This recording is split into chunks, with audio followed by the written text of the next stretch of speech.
அனைவருக்கும் எனது பணிவான வணக்கம். இன்றைய தினம் தை மாதம் 2ஆம் நாள் புதன்கிழமை. இன்றைய நட்சத்திரத்தின பொது பலன்களை பார்க்கலாங்க. அசுபினி மகம் இதில் பிறந்தவர்களுக்கு காலை 10:29 வரை சிறப்பான நாளாக அமைகிறது. மூலம் நட்சத்திரத்தில் பிறந்தவர்கள் புதிய முயற்சிகளை தவிர்க்க வேண்டிய நாளாக அமைகிறது. பரணி பூரம் இதில் பிறந்தவர்களுக்கு காலை 10:29க்கு மேல் சிறப்பான நாளாக அமைகிறது. பூராடம் நட்சத்திரத்தில் பிறந்தவர்கள் புதிய முயற்சிகளை தவிர்க்க வேண்டிய நாளாக அமைகிறது. கிருத்திகை உத்திரம் இதில் பிறந்தவர்களுக்கு காலை 10:29 வரை சிறப்பான நாளாக அமைகிறது. உத்திராடம் முதல் பாதத்தில் பிறந்தவர்கள் புதிய முயற்சிகளை தவிர்க்க வேண்டிய நாளாக அமைகிறது. ரோகிணி அஸ்தம் திருவோணம் இதில் பிறந்தவர்களுக்கு காலை 10:29க்கு மேல் சிறப்பான நாளாக அமைகிறது. மிருகசீரிடம் சித்திரை அவிட்டம் இதில் பிறந்தவர்களுக்கு காலை 10:29 வரை சிறப்பான நாளாக அமைகிறது.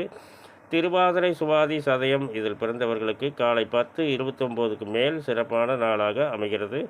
புனர்பூசம் விசாகம் பூரட்டாதி இதில் பிறந்தவர்களுக்கு காலை 10:29 வரை சிறப்பான நாளாக அமைகிறது. பூசம் அனுசம் உத்திரட்டாதி இதில் பிறந்தவர்களுக்கு காலை 10:29க்கு மேல் சிறப்பான நாளாக அமைகிறது. ஆயில்யம் கேட்டை ரேவதி இதில் பிறந்தவர்களுக்கு நாள் முழுவதும் சிறப்பான நாளாக அமைகிறது. மேலும் விவரங்கள் அறிய என்றும் புலிப்பாணி என்ற ஜோதிட தலைப்பை பாருங்கள். நன்றி, வணக்கம், நல்வாழ்த்துக்கள். அனைவருக்கும் எனது பணிவான வணக்கம். இன்றைய தினம் தை மாதம் 2ஆம் நாள் புதன்கிழமை. இன்றைய நட்சத்திரத்தின பொது பலன்களை பார்க்கலாங்க. அசுபினி மகம் இதில் பிறந்தவர்களுக்கு காலை 10:29 வரை சிறப்பான நாளாக அமைகிறது. மூலம் நட்சத்திரத்தில் பிறந்தவர்கள் புதிய முயற்சிகளை தவிர்க்க வேண்டிய நாளாக அமைகிறது. பரணி பூரம் இதில் பிறந்தவர்களுக்கு காலை 10:29க்கு மேல் சிறப்பான நாளாக அமைகிறது. பூராடம் நட்சத்திரத்தில் பிறந்தவர்கள் புதிய முயற்சிகளை தவிர்க்க வேண்டிய நாளாக அமைகிறது. கிருத்திகை உத்திரம் இதில் பிறந்தவர்களுக்கு காலை 10:29 வரை சிறப்பான நாளாக அமைகிறது.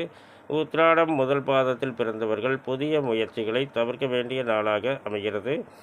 ரோகிணி அஸ்தம் திருவோணம் இதில் பிறந்தவர்களுக்கு காலை 10:29க்கு மேல் சிறப்பான நாளாக அமைகிறது. மிருகசீரிடம் சித்திரை அவிட்டம் இதில் பிறந்தவர்களுக்கு காலை 10:29 வரை சிறப்பான நாளாக அமைகிறது. திருவாதிரை சுவாதி சதயம் இதில் பிறந்தவர்களுக்கு காலை 10:29க்கு மேல் சிறப்பான நாளாக அமைகிறது. புனர்பூசம் விசாகம் பூரட்டாதி இதில் பிறந்தவர்களுக்கு காலை 10:29 வரை சிறப்பான நாளாக அமைகிறது. பூசம் அனுசம் உத்திரட்டாதி இதில் பிறந்தவர்களுக்கு காலை 10:29க்கு மேல் சிறப்பான நாளாக அமைகிறது.